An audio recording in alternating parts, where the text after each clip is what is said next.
আসসালামু আলাইকুম। আজকে আমি রান্না করব শোল মাছ হাতে মাখায় রান্না করব।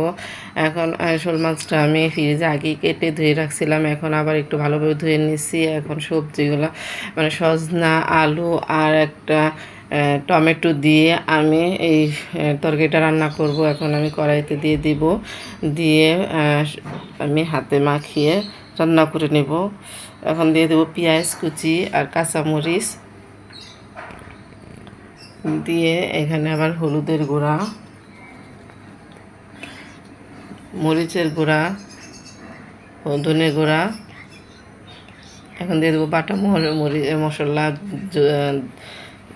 জিরা বাটা আর আদা রসুন বাটা দিয়ে দিলাম, দিয়ে দিব লবণ,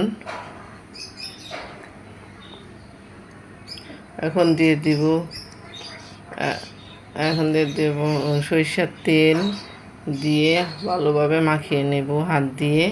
হাতে মাখানো তরকারি যে কোনো তরকারি ভালো হয়। আজকের এই শোল মাছের এই তরকারিটা অনেক ভালো হয়েছিল। আমার ছেলে অবশ্য মাছ খায় না, তারপরেও দেখলাম আজকে ওই মাছ খেয়ে নিল, কারণ ওর কাছে অনেক ভালো লাগছে এরকম হাতে মাখানো তরকারি।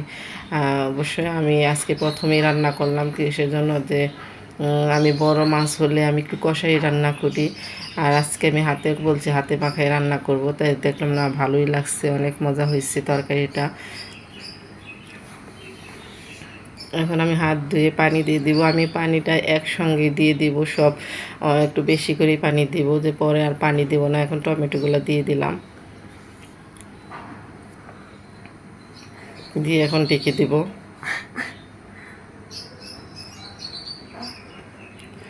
তো আমি এইভাবে 2-3 বার ভালোভাবে নাড়াচাড়া দিয়ে ঢেকে রাখবো।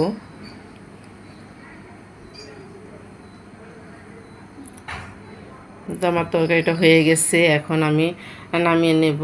দেখতেছি আলুটা সিদ্ধ হয়েছে কিনা, দেখে হ্যাঁ আলু সিদ্ধ হয়ে গেছে। এখন আমি নামিয়ে নেব। এরকমভাবে হাতে মাখিয়ে সজনা দিয়ে আলু দিয়ে তরকারি কে কে পছন্দ করেন অবশ্যই কমেন্টে জানাবেন, আর একটা লাইক আর শেয়ার দিয়ে আমার পাশে থাকবেন। আজ এই পর্যন্ত। আসসালামু আলাইকুম।